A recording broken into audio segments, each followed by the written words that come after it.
Declaração de Lula lá na Indonésia, lá em Jacarta. Agora, inclusive, Lula está reunido com empresários como Américo Martins, nosso enviado especial, nos contava. Lucas Teixeira preparou essa reportagem para a gente, manchete agora no site da CNN Brasil. Lula afirma que vai disputar 4º mandato durante visita à Indonésia. A declaração foi feita à imprensa depois de um encontro com o presidente da Indonésia, inclusive até num tom bem-humorado. Bora acompanhar o que disse o presidente? Por isso, presidente, eu lhe desejo toda a sorte do mundo. Eu quero lhe dizer que eu vou completar 80 anos, mas pode ter certeza que eu estou com a mesma energia de quando eu tinha 30 anos de idade. E vou disputar um 4º mandato no Brasil. Está ele confirmando, portanto, o presidente Lula, esse plano de disputar a reeleição agora em 2026. Estou passando aqui pela reportagem do Lucas Teixeira.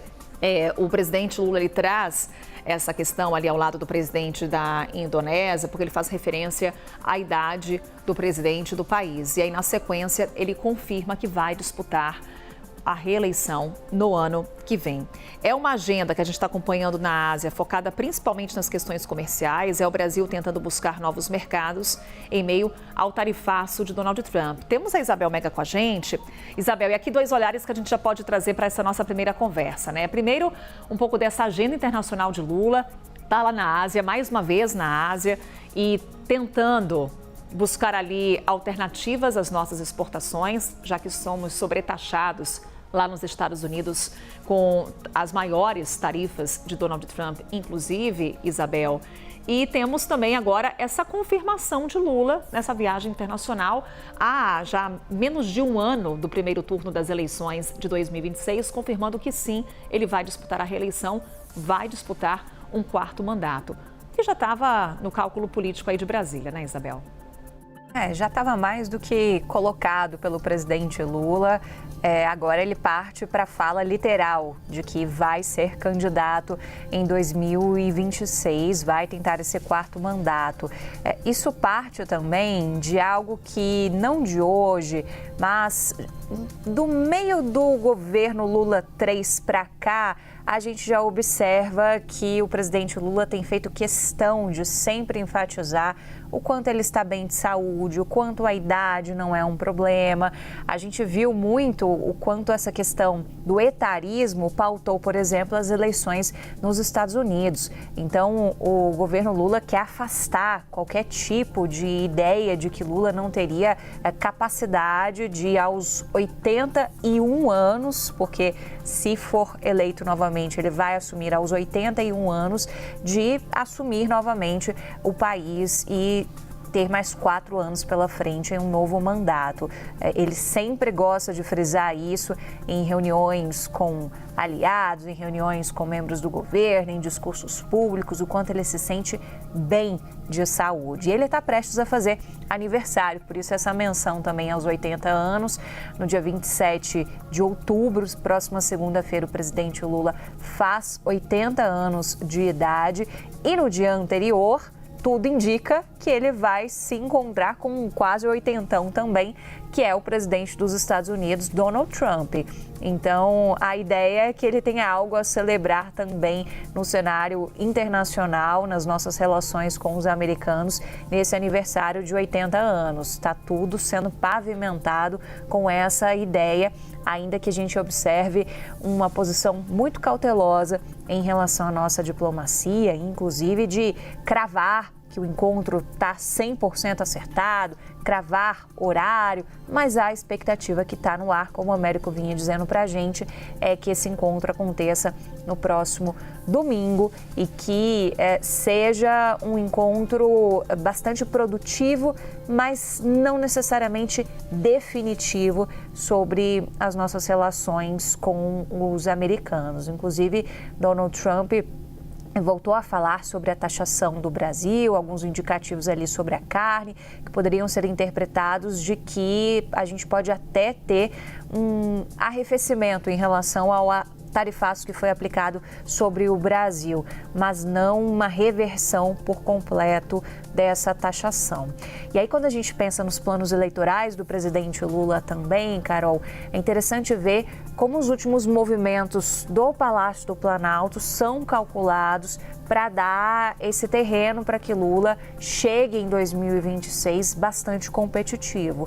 São esses acenos, olhando para diversas categorias que são muito caras à população. A gente estava falando agora há pouco das bandeiras que o governo tenta emplacar na segurança pública, que é a principal preocupação mapeada por institutos de pesquisa da população brasileira hoje, mas marcas na saúde, na educação, em moradia. O governo tem trabalhado cada um desses pontos e tem trabalhado também para afinar seu time, que vai ser vital para a campanha de 2026. Não dá para deixar de citar a escolha do mais recente ministro a compor o time do Palácio do Planalto, que é Guilherme Boulos, do PSOL, que deve tomar posse depois que Lula voltar da viagem à Ásia, mas já está trabalhando nessa formatação de uma nova Secretaria-Geral da Presidência da República, com essa missão número 1 de aproximar Lula dos movimentos sociais. Isso tudo também dá para inferir uma leitura de que tem muita estratégia de campanha.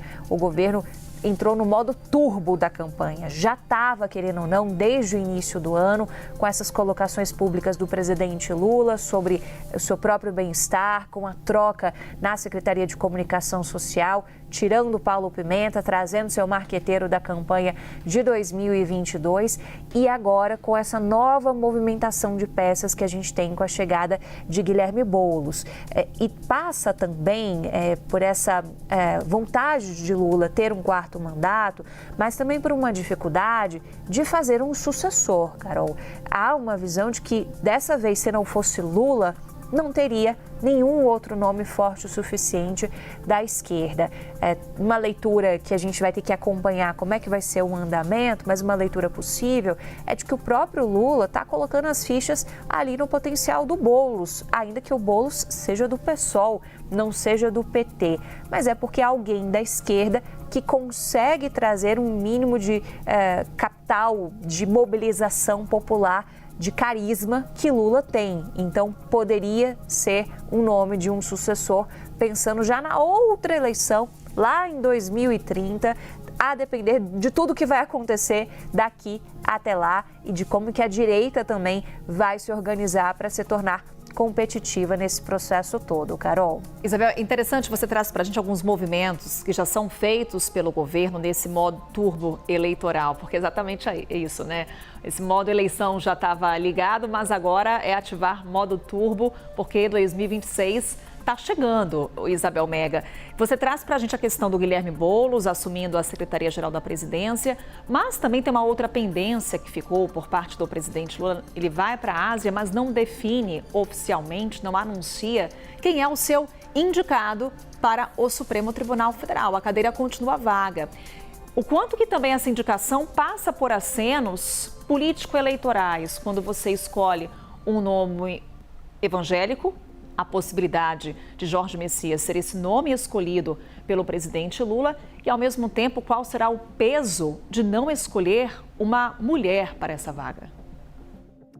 Para a militância tem um peso grande, a gente vê o quanto diferentes camadas sociais, que têm um alto teor de militância ou não, mas fazem essa defesa, porque é aquilo que a gente vem sempre falando na hora de trazer esse comentário sobre mulheres, né, nos espaços de poder. A gente não consegue lidar nem ainda com uma espécie de ideia que já deveria estar ultrapassada, que é uma ideia de cota, de ter o mínimo de representação. Imagina ter um nível de equidade, um Supremo Tribunal Federal que tenha, por exemplo, 6 mulheres e 5 homens. A sensação que dá é que a gente não vai chegar nesse patamar tão cedo, porque a gente não consegue nem fazer uma substituição de uma mulher por outra mulher, como foi o caso de Rosa Weber, substituída por Flávio Dino. São os aspectos políticos que falam mais alto, é a confiabilidade que fala mais alto, é colocar alguém de sua mais estrita confiança para assumir essa vaga no Supremo Tribunal Federal. E esse alguém é um homem, não pode ser uma mulher no momento. Então, esse é um ponto que a gente vê até a direita indo para cima da esquerda de dizer, ué, cadê, né, gente? E nisso é uma crítica que é inegável de ser feita, principalmente por nós mulheres que defendemos que a gente possa ocupar mais espaços de poder, e a gente sabe o quanto isso é poderoso para nós mulheres, a gente ter essa representação e a gente ter visão de mulheres na hora de julgar diferentes processos que sejam referentes ao nosso universo particular das mulheres ou não, Carol. Isso mexe bastante com o jogo político também. A gente ontem falou bastante da situação do palanque de Lula em Minas Gerais, considerando aí o elemento Rodrigo Pacheco, que está nessa espera de a criação de uma estrutura também. A gente viu a recepção do Senado Federal, que torcia também pelo nome de Rodrigo Pacheco, e tem até uma figurinha que está rondando aqui nos nossos grupos, que é o "na volta a gente nomeia", em relação ao Jorge Messias. Um dos nossos principais disparadores de figurinha aqui na CNN é Gustavo Uribe, viu? Então, se estiver assistindo a gente, o nosso beijo aqui para o Gustavo Uribe. Essa figurinha é muito boa, porque ficou tudo para a volta da viagem do presidente Lula, depois dessa agenda importantíssima na Ásia. Mas para tentar voltar e aparar essas arestas, se ainda não houve o envio desse nome, Carol, isso é simbólico de que o terreno também não está completamente seguro e presidente nenhum vai fazer uma indicação para a Suprema Corte correndo o risco dessa indicação não passar pelo Senado Federal. Então, vai ser preciso ter uma espécie de arrumação da casa para fazer com que esse nome de Jorge Messias seja mais palatável entre os senadores. E vai dar trabalho na oficialização, ela sendo concluída, porque o nome já está mais do que posto, mas aquele 1% que tem um potencial também de eventualmente trazer algum tipo de surpresa, ainda que seja 1%, vai dar trabalho para o Jorge Messias percorrer depois os corredores do Senado Federal, num tradicional beijamão que qualquer candidato a um cargo desse porte tem que fazer, um tete-a-tete, passando de gabinete em gabinete, para pedir o apoio dos senadores, porque muitos têm essa resistência e outros, e aí você está, por exemplo, senador do Republicanos, Messias de Jesus, que já declarou voto, por exemplo, favoravelmente ao Jorge Messias, mesmo sendo um nome mais atrelado à direita. Então, alguns vão ver essa capilaridade da questão evangélica também, outros não. O cenário que se pinta hoje no Senado Federal é de uma visão individual, muito de cada senador mesmo, de como eles vão avaliar essa provável indicação de Jorge Messias ao Supremo.